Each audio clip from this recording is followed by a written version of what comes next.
तो मूवी शुरू होती है एक बहुत ही अच्छी नॉवेलिस्ट लड़की को दिखाते हुए जिसका नाम जेनिफर हिल्स होता है। वो बहुत अच्छे नॉवेल्स लिखा करती थी जिसके लिए उसे कोई खामोश और पुरसकून जगह चाहिए थी, यानी जहाँ पर सुकून ही सुकून हो और वो अकेली रहकर वहाँ पर नॉवेल्स लिख सके। इसलिए वो किसी और जगह पर शिफ्ट हो जाती है और एक पुराना सा घर रेंट पर लेती है जो उसने किसी बूढ़े आदमी से लिया था और वो बहुत ही सुनसान से इलाके में था। अब वो अपने उस घर जा रही होती है तो वो रास्ता भूल जाती है। तो रास्ते में वो 3 लड़कों से मिलती है जो कि गैस स्टेशन पर होते हैं। वो तीनों से बड़ी मीठी मीठी बातें करके उससे फ्लर्ट करने लगते हैं और साथ ही साथ उसे घर का रास्ता भी बताते हैं। इस तरह से उन लड़कों को उसके घर का भी रास्ता पता चल जाता है, यानी ये लड़की कहाँ रहती है। फिर अब जेनिफर अपने घर पहुंच जाती है और उसे वहाँ की खामोशी काफी पसंद आ रही होती है। वो वहाँ पर अपनी चीजें सेट करती है और सब कुछ ऑर्गेनाइज करने लगती है और मजे से बैठकर नॉवल लिखने लगती है। वो वहाँ का माहौल काफी इंजॉय कर रही होती है। अब रात हो जाती है, वो अपने दोस्त से फोन पर बात कर रही होती है कि तभी उसको कोई आवाज आती है जो कि उसके घर के बाहर एक स्टोर रूम से आ रही थी। वो उधर चेक करने जाती है लेकिन वहाँ पर कोई भी नहीं होता, ये सिर्फ हवा का शोर था। वो दोबारा से बैठ जाती है लेकिन उसके कपड़ों पर उसकी ड्रिंक गिर जाती है तो वो वॉशरूम में जाती है और अपनी ड्रेस को धोने लगती है, लेकिन वहाँ पर कोई चुपके से उसकी रिकॉर्डिंग कर रहा था। अब जब सुबह होती है तो वो जॉगिंग से वापस आती है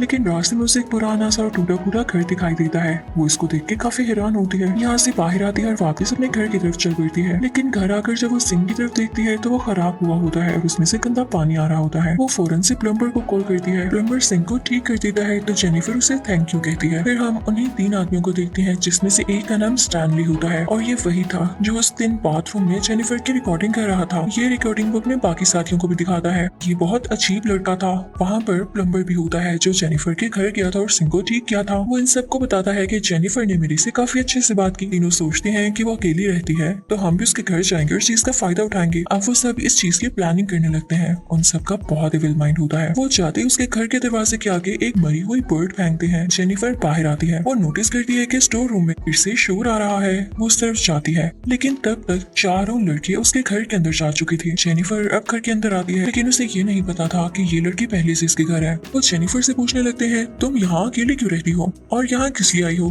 तो जेनिफर उनसे कहती है नॉवल लिखने आई हूँ। उनमें से एक लड़का जिसका नाम जोनी होता है जेनी को ड्रिंक करने का कहता है और बेसबॉल बैट से उसे हर्ट करने लगता है और उससे कहता है अपने दांत तो दिखाओ। उसे बहुत टॉर्चर करता है और उसके दांत निकालने का कहता है और वो तीनों अब उस पर मैच स्टिक भी फेंकने लगते हैं, उसका मजाक उड़ाने लगते हैं। जेनिफर फौरन से वहाँ से भागकर जंगल में चली जाती है लेकिन जंगल में उसे एक शेरिफ मिलता है। शेरिफ के साथ एक और लड़का था, एक और आदमी था। शेरिफ उससे कहता है कि तुम जाओ, मैं जेनिफर के साथ उसके घर जाकर देखता हूँ कि हुआ क्या है। लेकिन यहाँ पे मसला और ज्यादा बढ़ने वाला था क्योंकि शेरिफ भी उन चारों लड़कों के साथ मिला हुआ था। शेरिफ जेनिफर के साथ उसके घर जाता है और घर जाते ही दरवाजे को कुंडी लगा देता है। वो जेनिफर के साथ बहुत स्ट्रेंज बिहेवियर करने लगता है और साथ ही किसी को कॉल करता है और ये कोई और नहीं बल्कि वही 4 लोग होते हैं। प्लम्बर आते ही जेनिफर के साथ बुरा सलूक करता है, उसके साथ जबरदस्ती करता है लेकिन जेनिफर फिर भी यहाँ से भाग जाती है लेकिन उसको फिर से पकड़ लिया जाता है और अब की बार शेरिफ को इंक्लूड करते हुए बाकी के 4 लोग भी जेनिफर के साथ बुरा काम करते हैं। ये सब बहुत ही बुरे आदमी थे।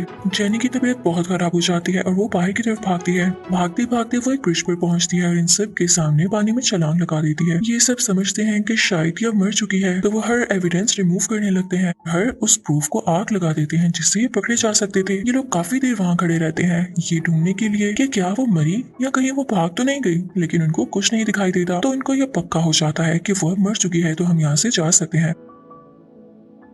सभी लोग यहाँ से चले जाते हैं और शेरिफ अपने घर जाता है। यहाँ पर हम उसकी बीवी को देखते हैं, साथ ही साथ उसकी बेटी को भी। ये कितना बुरा आदमी था, ये बहुत ही ज्यादा शेमलेस था, इसे अपनी बेटी का भी ख्याल नहीं आया। ये सब लोग बहुत दिन तक जेनिफर को ढूंढते रहते हैं लेकिन कोई न्यूज नहीं पाते, ना ही इनको जेनिफर की बॉडी मिलती है। अब एक दिन प्लम्बर इन सबको बताता है कि उसने जेनिफर की सोल देखी है। उन्हें पता चलता है कि उस टाइम जो उन्होंने रिकॉर्डिंग की थी वो किसी ने चुरा ली है। तो सब गुस्सा हो जाते हैं लेकिन अब इनके साथ वही होने वाला था जैसा ये कर चुके थे, क्योंकि आप जानते हैं tit for tat, जैसा करना वैसा भरना।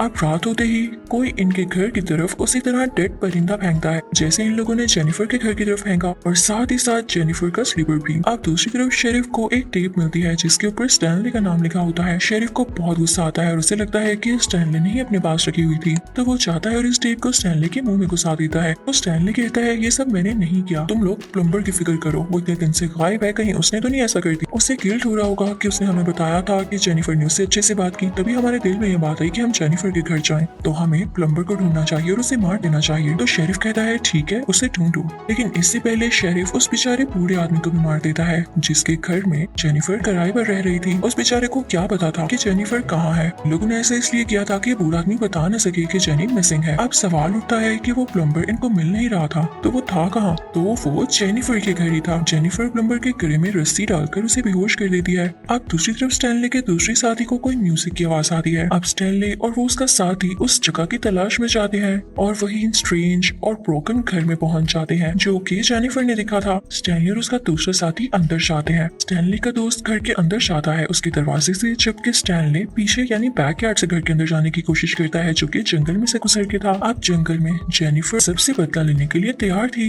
स्टैनले जेनिफर को देख लेता है और उसकी तरफ बढ़ने लगता है, लेकिन उसका पाँव एक ट्रैप में आ जाता है। वो चिल्लाने लगता है, अपने दोस्तों को आवाज देता है, तो उसके दोस्त आ जाते हैं। जेनिफर बेसबॉल बैट से इन पर अटैक करने लगती है, उनको बेहोश कर देती है। जेनिफर अब 3 आदमियों को बेहोश कर चुकी थी। स्टैनले के उसी दोस्त को उसने अब बांध ही दिया था, वो भी एक बाथ टब के ऊपर, और नीचे से पानी आ रहा होता है। स्टैनले को जेनिफर ने जंगल में एक दरख्त के साथ बांधा होता है और वो उसी तरह उसकी भी रिकॉर्डिंग करती है। उसके मुंह के अंदर मरा हुआ चूहा डालती है और वो कांटे जिससे मछली को पकड़ा जाता है वो उसकी आंखों में डालकर वो भी दरख्त के साथ बांध देती है कि अगर वो जरा सा भी मूव करेगा तो उसकी आंखें काटी जाएंगी। तभी जेनिफर फिश के कुछ टुकड़े करती है और उसके ऑर्गन स्टैनली के फेस पर लगाती है ताकि चीलें और कौवे आकर इसके फेस पर से खाएं और इसको दर्द हो। अब सीन शिफ्ट होता है स्टैनली की उसी फ्रेंड की तरफ। वो जेनिफर से कहता है मुझे माफ कर दो, हम मानते हैं हमसे गलती हो गई। लेकिन जेनिफर अब नहीं मानने वाली थी। वो उसे उसी बाथ टब में डुबकियां लगाती है और उस बाथ टब के पानी में एसिड डाल देती है। उस लड़के को इसने जो 2 वुडन स्टिक्स पर लटकाया हुआ था उसमें से पहली वुडन स्टिक निकाल देती है। वो लड़का सीधा पानी में गिरता है, उसकी बॉडी और उसका मुंह जलने लगता है। दूसरी तरफ स्टैनली की हालत भी बहुत बुरी हो रही होती है क्योंकि क्रोस उसके फेस पर से खा रहे थे, तो इस दर्द की वजह से वो मर जाता है और उसे अपना बदला मिल चुका था। अब जेनिफर अच्छे से तैयार होती है और उसे गैस स्टेशन तक जाती है जहाँ पर जोनी उसे देख लेता है और उसकी तरफ करता है। लेकिन जेनिफर अब की बार काफी ब्रेव हो चुकी थी, तो उसके सर पर फायर करती है और उसे बांध देती है, सेम उसी जगह पर जहाँ उसके साथ ऐसा हुआ, और उसके साथ वैसा ही करती है जैसा इसके साथ किया जाने वाला था। जेनिफर इसके सारे के सारे तान बाहर निकाल देती है और इसके बॉडी पार्ट्स भी काटती है इलेक्ट्रिकल सो के साथ और उसे फोर्स करती है कि तुम इसे ही खाओगे। जेनिफर ने जिनसे बदला लेना था वो प्लम्बर और शेरिफ ही थे। प्लम्बर को तो उसने पहले से ही पकड़ रखा था, तो अब वो शेरिफ के घर जाती है और उसकी बेटी को किडनैप कर लेती है। अब जब शेरिफ अपनी गाड़ी में बैठता है तो जेनिफर उसी की गाड़ी में बैठ जाती है और उस पर फायर करके उसे बेहोश कर देती है।